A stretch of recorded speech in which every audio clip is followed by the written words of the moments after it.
Le réemploi des matériaux de construction dans l'Europe du Nord-Ouest, c'est le sujet du projet grâce auquel on se retrouve aujourd'hui pour cet épisode qui a été enregistré à la suite du Dépôt Live Show, un événement qui s'est tenu en mai 2021. Architectes, confirmés, jeunes ou en devenir, maîtrise d'œuvre, maîtrise d'ouvrage, entreprises ou auditeuristes passés par ici par curiosité, l'objectif de cette série est de dresser un portrait de 3 organisations qui travaillent ensemble depuis 2018 à l'évolution des pratiques du réemploi sur un territoire commun, Rotor en Belgique, Salvo en Grande-Bretagne et Bellastock en France. Pour le 2e épisode de cette série, c'est Sarah Morel et Becky Mols pour Salvo en Angleterre qui nous présentent, dans un extrait de leur présentation de mai 2021, comment Salvo, depuis 30 ans, et cela en fait la doyenne des entreprises partenaires de ce projet, maille le territoire et fait évoluer les pratiques du réemploi en rassemblant des acteurs historiques. So we'll give you a bit of a background to Salvo. So it was established in 1991 to promote reuse with the aim of reducing the amount of salvageable materials that end up in landfill. 2021 is our 30th year in business, and the 30th is known as the Pearl Anniversary. So this June, we're holding a digital festival to celebrate reclamation and reuse around the theme of imperfect beauty as an ode to the pearl. Beauty can be found in the reclamation of non-matching sets of less than perfect condition, but reusable and durable materials. Over the last 40 years, the word second-hand has been refashioned in favour of reclaimed, and desirability has grown for both the ethos, but also for the reclaimed look. Shockingly today, you can find building material manufacturers that sell brand new bricks as reclaimed. Reacting to popular demand for the authentic reclaimed materials, they counter this, and I quote, "It is better to fake it with new." You will also see false warnings that profess to be facts about the risks of working with reclaimed materials.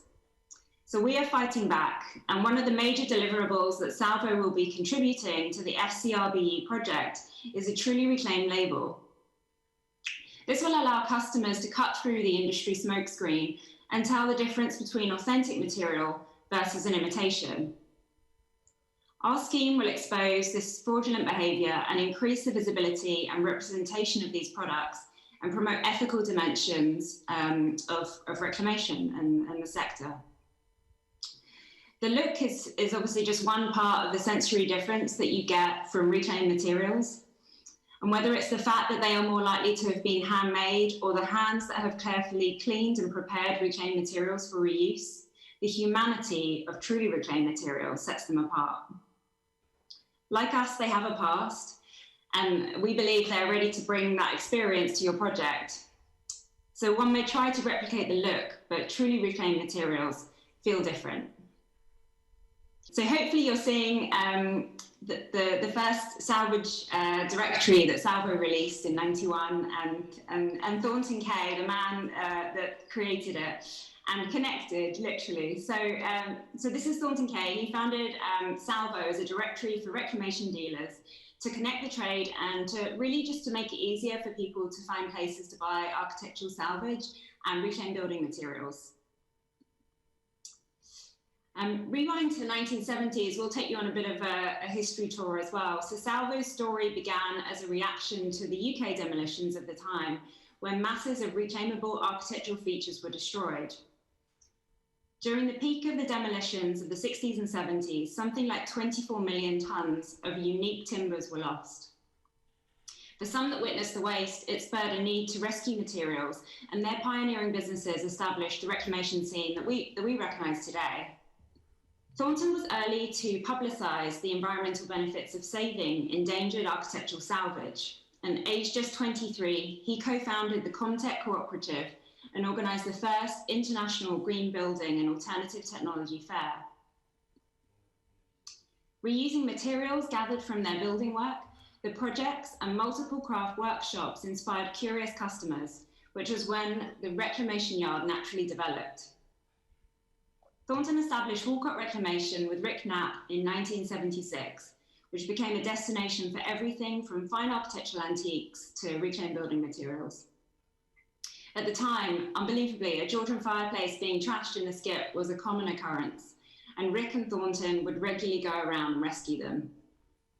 Today, there is an established market for salvage like this, where trash and limb is generally considered bunkers. We're in an interesting transition. Sure, it's easy to see the beauty and value in antique fireplaces, but there is hope that we may also find significance and eco-appeal in designing with modern salvage, for which we've just seen some wonderful examples. And I think it's an agenda that's pushed brilliantly by our partners, Rotor and Bellistock.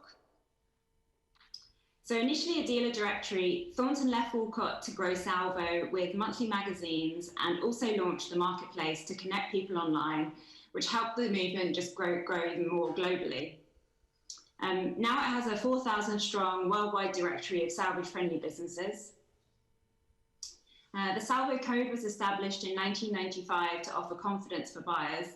Simply look for the crane logo. You can see it just about in the corner of the screen there. And it's an ancient symbol of vigilance, and that's the sign of Salvo members. So it's not officially a trade body, and members are peer approved, but it is the closest thing to it. And Salvo represents the trade and petitions government to highlight the environmental benefits that the industry offers in reducing building waste. So our ethos is reuse for the world you want. And Salvo really creates a community around this mission. SalvoWeb.com matches something reclaimed or recrafted with someone that wants to reuse it. So everyone from DIYers to designers, architects and builders can use free tools like the demolition and wanted alerts to shop, source or sell through Salvo's network. So not only a digital window into the world, we also known for big architectural salvage fairs.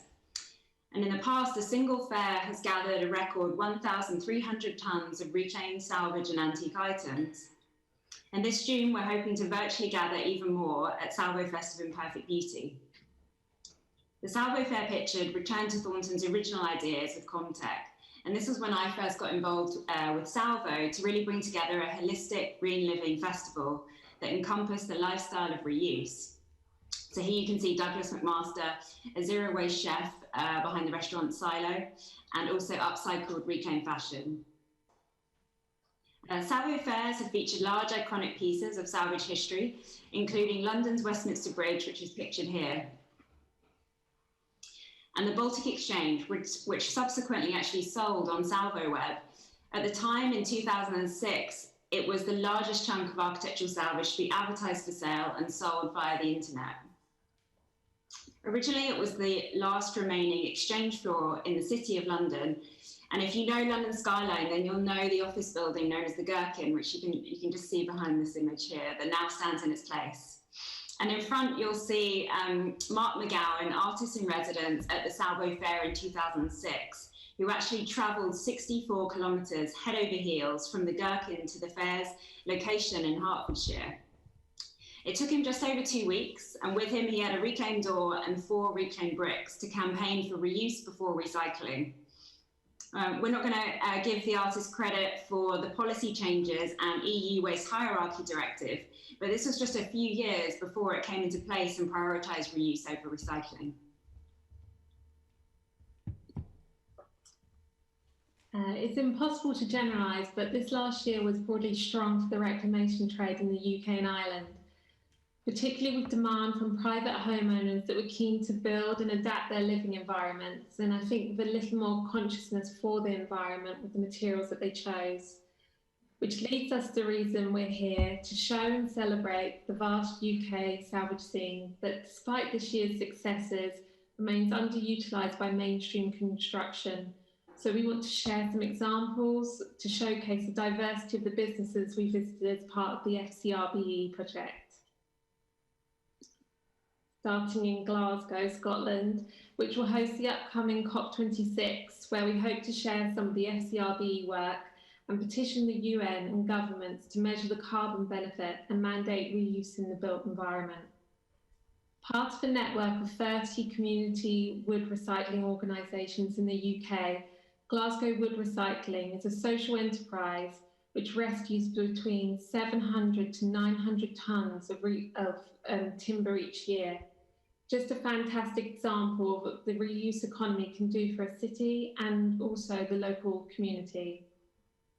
They also reuse some of the timber to ethically deliver landscaping projects and bespoke furniture, which provides employment and training.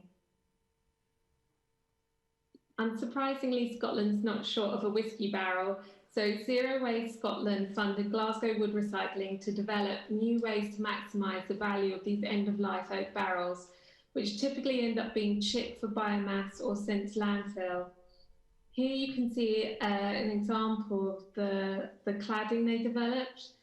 Within the project, they've created unique hospitality environments with the texture of the staves, or used parts of the barrels for play areas where designs can often resort to materials like plastic. This is roofslates.com in Greater Manchester, a family-run business with specialist knowledge and a strong reputation as a leading UK supplier of roof slates. They've worked with everyone from football stars to local authorities, and they've even supplied slates to our Houses of Parliament, saving and selling around 1 million reclaimed roof slates a year for the past 25 years.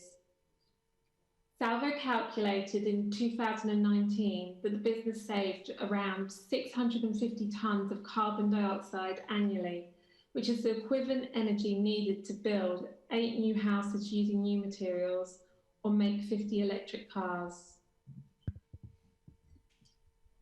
Nostalgia is a long-standing member of the Salvo Code and the only UK registered Lapada member specialising in antique fireplaces outside of London. A special example of the UK's market in heritage architectural pieces. The restoration workshops is incredible to see, with expertise in repairing fireplaces made of marble, slate, stone, wood and cast iron. The family-run business was started over 40 years ago. It's currently managed by Nick Durrant, who learnt the trade watching his father. He started in the workshop as a teenager, and restoration training took him from cast iron fireplaces to marble surrounds in 7 years.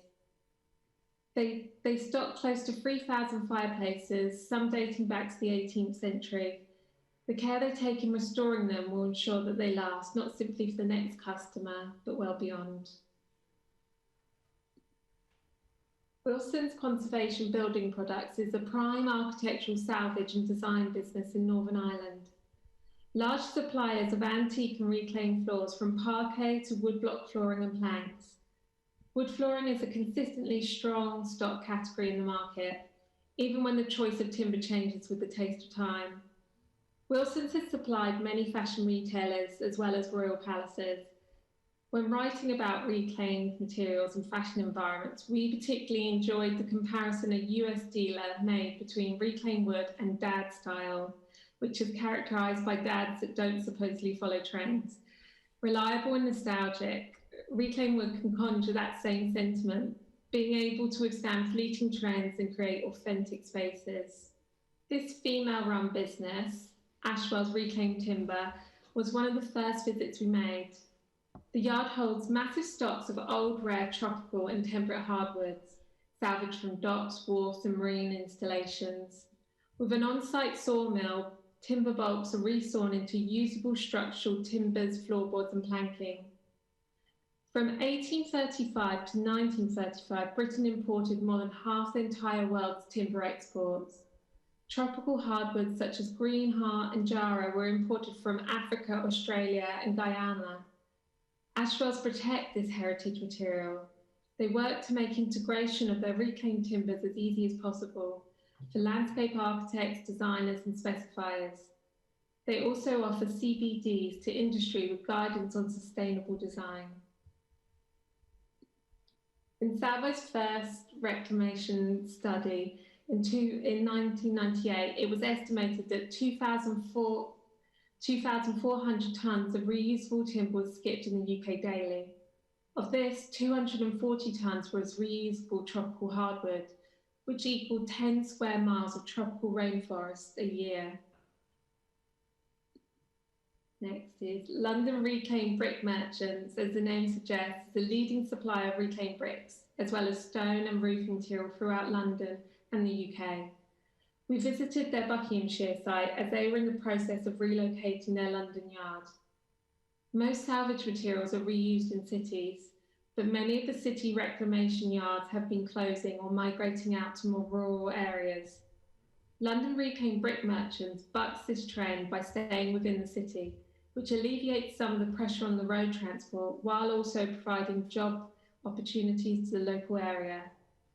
Stocking over 3 million bricks, which are recovered through their own demolition services, all the bricks are hand-picked and cleaned of excess mortar and cement. UK brick companies make and import around 2 to 3 billion new bricks each year, and we crush roughly the same amount. We find this figure staggering when you consider that 2 to 3 million bricks, a billion bricks, embody the equivalent energy as 450 to 650 million litres of petrol. We chose Cardiff Reclamation as an important example of a yard that has an expansive inventory but might be harder to discover as they don't have a website. They're online in the Salvo directory where you can explore their regular stocks, but I would recommend a visit in person for their broad range and one of the largest collections of doors I've ever seen. Like many yards, this is a long-standing family-run business, but the future is uncertain with no younger generation coming in to continue it. That's why this project is so vital, to not only promote existing businesses to new audiences, but also encourage younger generations to enter the industry. And of course, we can't talk about the UK salvage scene without mentioning Salvo co-member Vitruvius, who were just included in France's AD 100. A destination salvage company coupled with its acclaimed design studio, Vitruvius has built a reputation for reclaiming brilliant examples of desired material, but also for creating demand with their eye for quality salvage and the unexpected way that they work with the materials in their design projects. They position reclaimed materials in a way that can shift mindsets. The current diversification of what the world sees as beautiful, we think can only be good in encouraging more reuse. We're still collating our statistical surveys, but anecdotally, even though business has generally been strong during this time, supply has also been challenging. When construction is booming, demolitions tend to take place at an even faster rate, which means potentially more materials were lost during this time. This makes market making for the reuse of less conventional and more modern materials essential, with an attitude to embrace what's available and to use it as a design opportunity. Thank you.